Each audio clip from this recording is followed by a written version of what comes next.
Hello guys, in this video I am going to show you how to set the maximum speed in the TomTom Go application. But first I just want to mention, don't forget to subscribe to my channel, because at 10,000 subscribers I am going to show you my whole YouTube revenue statistics and growth strategy, as well as how to make money online. Let's jump into it. First of all, open the application on your phone. And then click on the menu button at the bottom of the page on the left.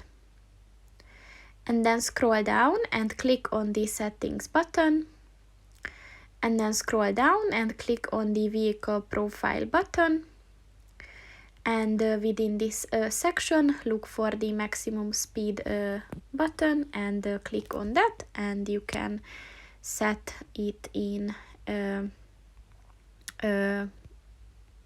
the desired speed. So once you typed in, it is set. So that's pretty much it for this video, guys. See you in the next one. Goodbye.